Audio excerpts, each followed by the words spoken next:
Hello there, Sarah from 17 once again. This is my Mirror's Edge Catalyst video walkthrough. This is the 15th mission. It is Thy Kingdom Come, and judging by the timeline here, it's a pretty short one, which is no surprise there. A lot of the missions can be done rather quickly, and probably like 3 to 10 times as fast as when I'm doing them once you get really awesome speedrun strats and everything.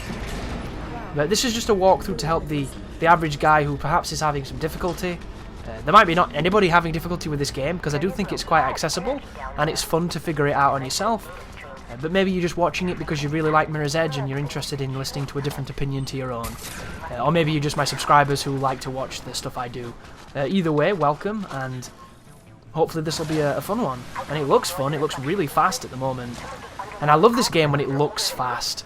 It's my favourite part about it. You know when you really feel like you're moving super quickly and everything's flowing, and it just feels like great level design, great sense of momentum, all coming together to make a beautiful chorus.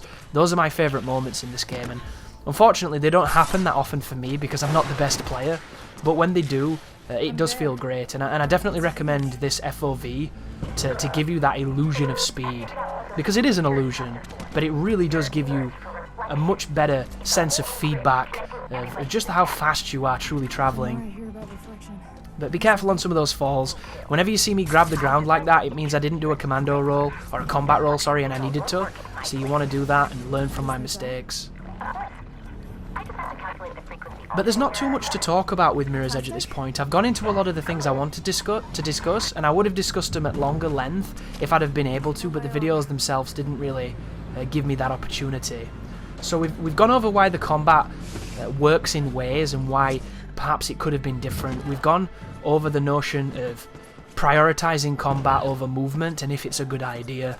And we've praised the movement to a degree because I do think it's really good, and it's something that a skillful player will show you just how well this game can be played.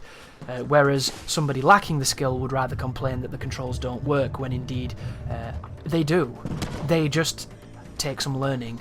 And like just that fall just then, if I'd have held the left trigger at the right time because I'd realised it was a steep enough fall, I would have been much quicker there and I wouldn't have had to wait for her to recover. You know, that is my fault. I can't blame the game because I had everything I needed there to counter what happened.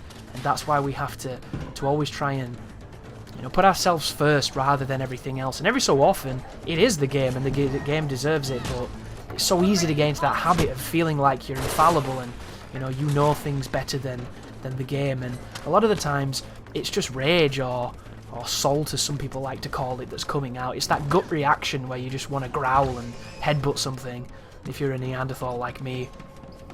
But this is a rather interesting looking zone with some nice reflective surfaces, some nice lights. Here's an opportunity to do wall runs, and I'm always happy when you can do multiple wall runs. I wish more services let you do it though, because for some reason, some walls just don't let you do it. They do not entertain my parkour nonsense.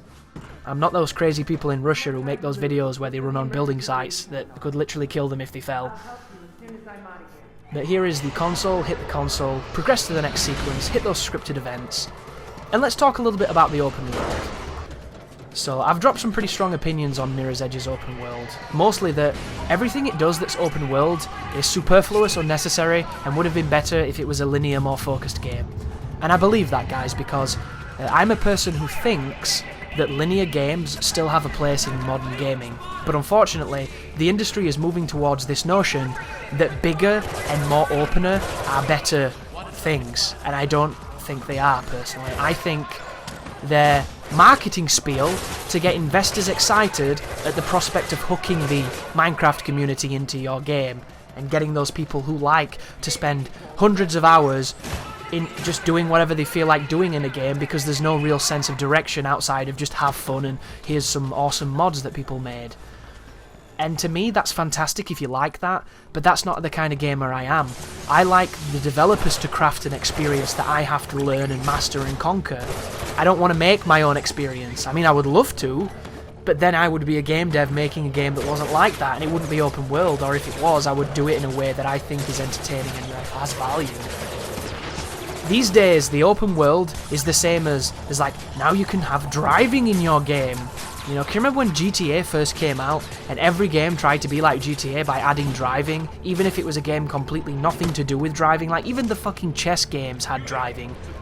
This is a fun sequence, by the way. The guys drop down for a fight and you fuck off. It's my favourite way to play Mirror's Edge. Avoid the combat, do the platforming. But every game back in that era wanted to be GTA because GTA set the mold, it set the trend of that kind of game, did it fantastically, and it sold crazy amounts of numbers. It got all that controversy, which made it sell even more, because when they tell you can't have something, you want that thing. And then everybody else thought, oh my god, they're so successful, we need to put forced driving and sandboxes into our games too. And half of them were terrible. But once again, guys, we're out of time. We're always out of time. Thank you very much for watching. You take care now.